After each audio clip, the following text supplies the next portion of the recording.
Hey y'all, my name is Erin Wright. I am so excited to be here today. So let's see a little bit about me. I am a full-time author. I write sexy cowboys, firefighters, all set here in Idaho. And I'm full-time. So I've been writing since the fall of 2016 and came in right as all these things were changing around in terms of KU and all that good fun stuff. And yeah, let's see, I have like my books, they're in print, they're in ebook, they're in audio, they're being translated into three languages, German, Spanish, and Portuguese. So I feel like, I've been fairly successful in my career this far, but chances are that unless you really love cowboys, you've probably heard of me because of Wide for the Win, if you've heard of me at all, right? So, Wide for the Win is the largest group on the internet for wide authors. We just surpassed 13,000 people, which is crazy. One of my closest writing friends and I started this group in March of 2019. And I didn't expect there to be much that happened because of this group. It was just going to be a small group of wide authors who publish across all platforms and nothing more than that. And somehow it's become this giant group, which is crazy. I am now the president of Wide for the Win LLC. We're an international company. We have board members from all over the world. And we are working hard on bringing things to fruition like conferences for white authors and online university for white authors and all these other things. So those are all coming down the pike. But legitimately, this is not where we were supposed to start at, where I was supposed to end up, right? So when I was a kid, I was raised in a really religious home, and I was just supposed to have a lot of children. Like that was supposed to be my whole thing in life. I was supposed to get married and have lots of kids. And so I got married when I was at the grand old age of 21, super grown up. And then I kind of can't have kids, which is a problem. If that's supposed to be your whole, meaning in life. So I mentioned super religious family. So I started doing jobs because you can't just sit at home and stare at the walls as you're waiting to become pregnant. And so I started working as an office manager and a purchasing agent for an office supply company and office manager for a propane company and all sorts of things. I just sort of wandered around, worked in hotels, and found myself in a library, which was not a surprise. I'd love to read. And they had a help wanted sign on the counter. And I was like, I could work at a library. Welcome home, Erin. This is amazing. So I'm working at this library. I'm in the library world for 7 years. I ended up as a library director for 18 months of that. And because of reasons that this speech is definitely not long enough to get into, I ended up not being in the library world anymore. And so I'm going to go back to teaching. Teaching's always been my first love. I will go become a teacher. And I was teaching at the local school part-time. I was going to school online full-time to get my degree. And then I was also just doing a lot of like random jobs, to pay the bills. Who doesn't need to pay some bills, right? So I'm doing all of that. And then one day I found a group of authors online. And that was the coolest. I was like, oh my God, there's really authors like they exist in real life. I don't know how after 7 years of working in a library that I didn't consider the fact that authors could be real people, but somehow it had not occurred to me. Lacking imagination. Anyway, so I started hanging out with all these super cool people. I was one of those kids who, I entered into all the contests when I was a kid. And I wrote and did all the things. And like I won $50, in this one contest. And I went, blah, blah, whatever. But I don't know if you know, but like you can't actually make money as an author, right? Like that's not a thing. So definitely couldn't have that on my list of things that I was going to do when I grew up, alongside just pop out a lot of babies.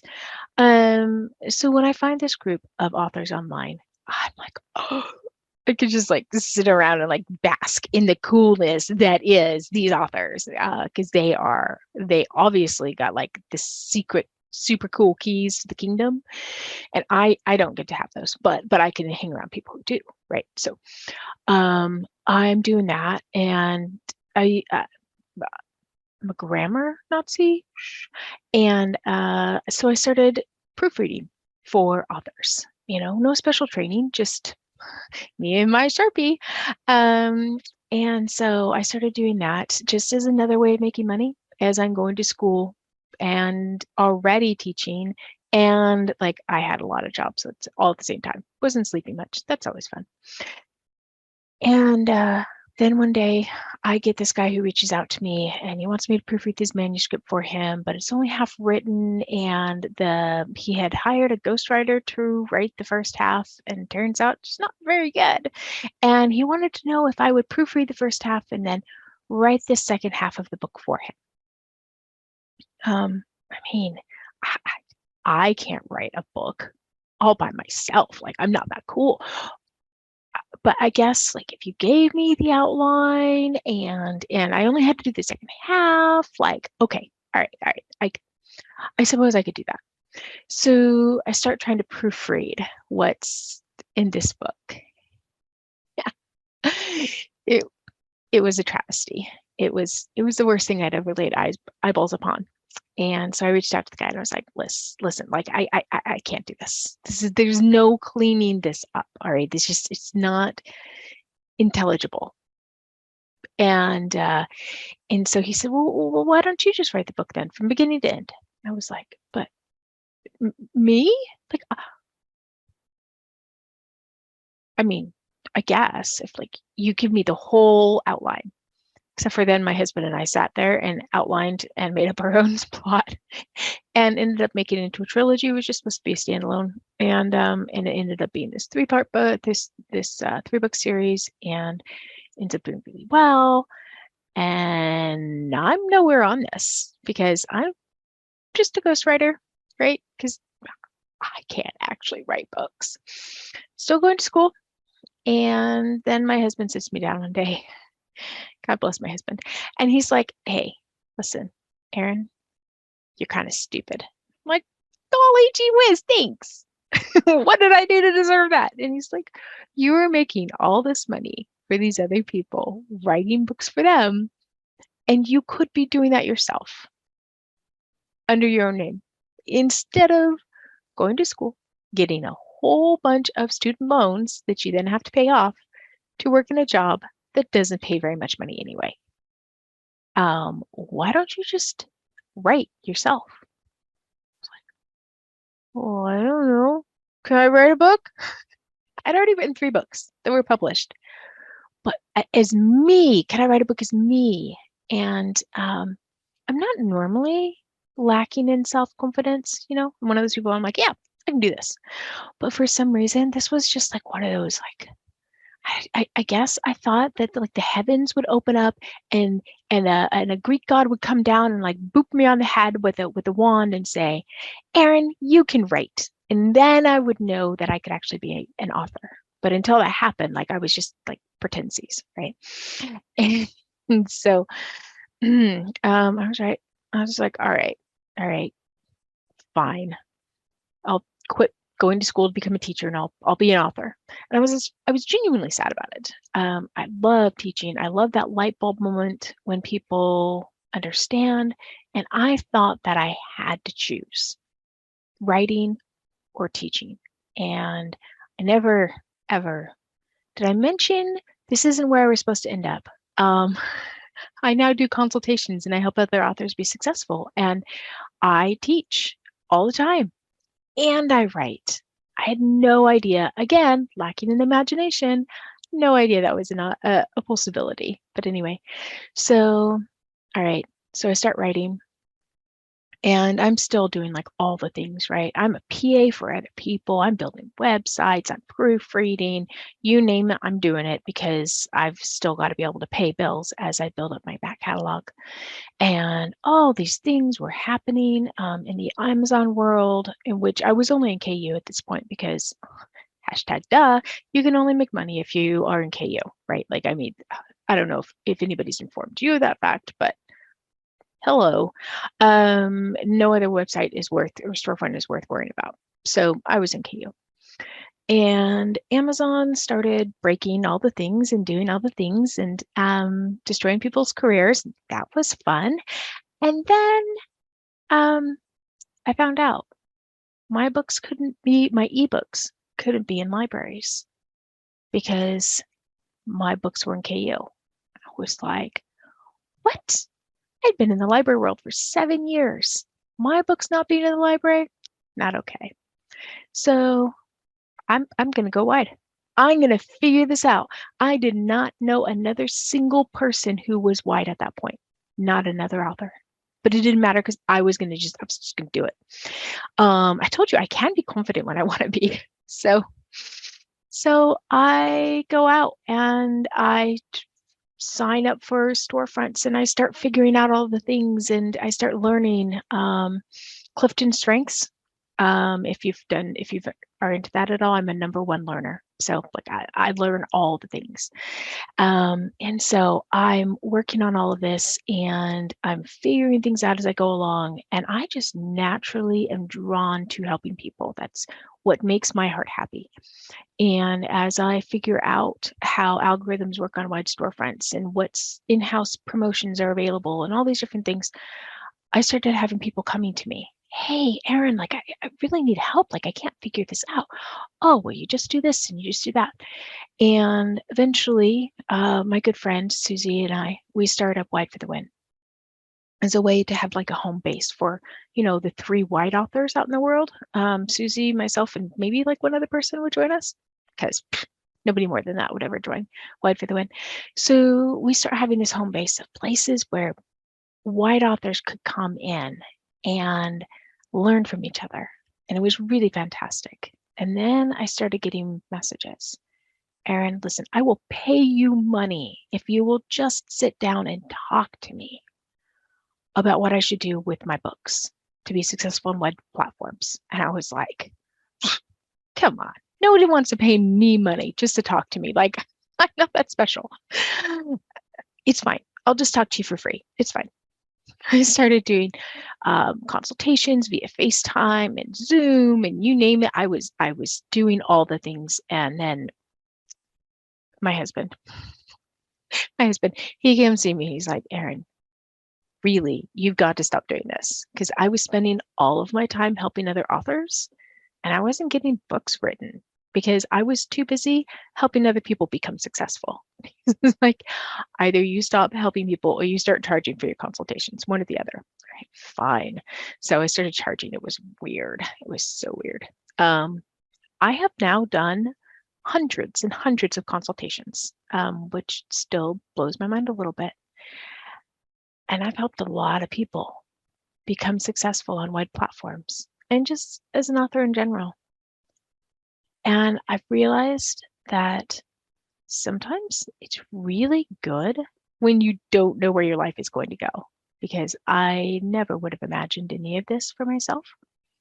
And if I had had to plan it out myself, and make all the things happen, I would have had a much more boring life than I've actually ended up having. Excuse me. So one of the things that I wanted to talk to you about today with you guys is in the author world, we have a fairly high turnover of authors who come in and they're like, I want to write the book, I want to do the thing, and then they get discouraged and they wander off and they don't stick with it. And 5 years from now, there's going to be a really wildly different crop of authors out there than is here right now. And honestly, that's because this is such a change-driven world. I started in the fall of 2016. I legit found out about the author indie publishing world the same time that KU 2.0 was rolling out. So I log in and I'm looking at these forums with all these authors in it for the first time, and it was nothing but chaos. Nobody knew what was going on. And I really didn't know what was going on because I didn't understand what the change had been. I didn't know what was before and I didn't know what was after. I just sort of stumbled onto this. And that was just one of many changes that have come down the pike. When I first started, Google Play wasn't open to new authors. They had closed down completely to scammers because of scammers. And so you couldn't publish. I was getting my books onto Google Play using Pronoun, which shut down. Draft Digital and Smashwords, completely separate companies. Now they've merged. The list goes on and on and on. AI audiobooks, that's recently become a thing because Google Play has given us the capability of doing it.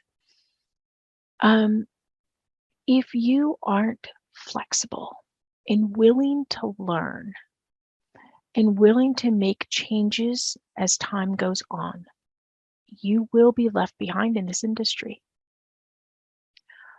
What I think is super cool is I look at the stats for the group Wright for the Win.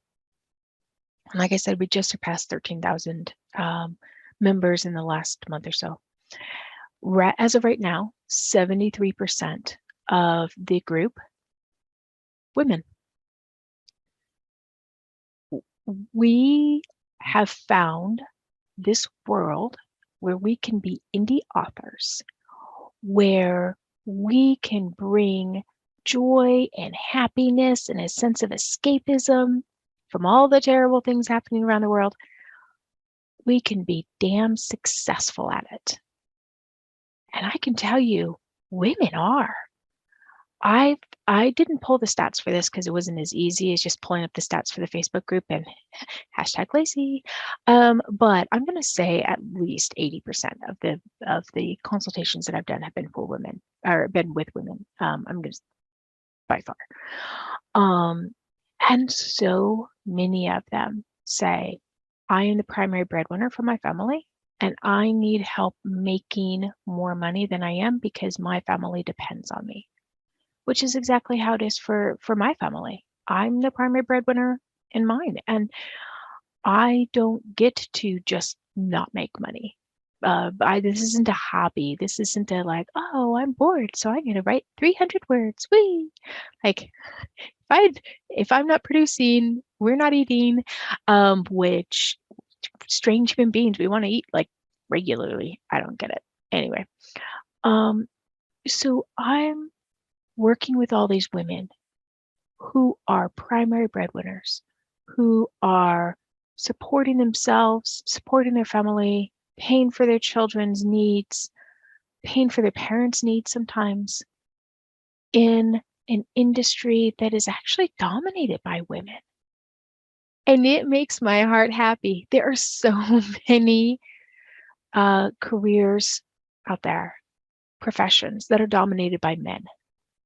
Finally, here's something dominated by women. Let's kick some ass, huh? Oh, sorry. Let's kick some butt. I don't know if I'm supposed to swear. Shh, don't tell anybody I did. Anyway, as I was saying, the world is got a lot of things coming down the pike. All right, like let's be real here. Things are not going awesome right now. We've got Putin over there threatening to blow nuclear bombs up and invading countries, and it's going to be a really cold winter in Europe because natural gas is not a thing anymore with the pipelines being blown up, and inflation is here, and we're going into an economic downturn, and we got the midterm elections coming up next month in November here in the US, and don't even get me started on the state of the real estate world in China. What they have going on is going to make what happened in 2008 look like a walk in the park. We've got all these natural disasters hitting, like a storm hit Canada. We've had Hurricane Ian. We're having more hitting right now. Puerto Rico is out of power. Blah, blah, blah. Human beings need a place to escape to. And great news, that's us. That's where we get to shine. We are going to be how human beings escape all of this stress, all of the terrible things happening, and go into a world where, even if it's not romance, I mean, I write romance, a lot of women write romance, but we can write whatever the hell we want to write. Whether you're writing thrillers or mysteries or literature or literary fiction, whatever it is, at the end, it's like, the murderer was caught, put behind bars. The bad guy didn't get to blow up the world. The good guy came in and stopped the bomb in the end. And or in romance, the guy gets to have the girl and the girl gets to have the guy. Oh, and you guys are happily ever after. Whatever it is, however it's structured, the stories are still the same, where you end up with a bow at the end and a sense of things worked out. And we human beings don't get that nearly as much as we would want to in real life, because in real life, things don't come to a happily ever after in a nice bow at the end. We have to get up and keep going every day, and sometimes it's depressing and hard. So let's give the world some of this magic. And if you've been thinking to yourself, well, but I haven't had a god or goddess come down and boop me on the head and make me into a real author, so I'm just pretendsies. I want you to know there's nobody who does that. That's not a thing. What? You are a real author right now, wherever you're at in the writing process. Whether you've published 100 books or you've published none, you're where you should be. You're where you need to be. You just stick with it and you'll be successful. I've got a lot of confidence in us.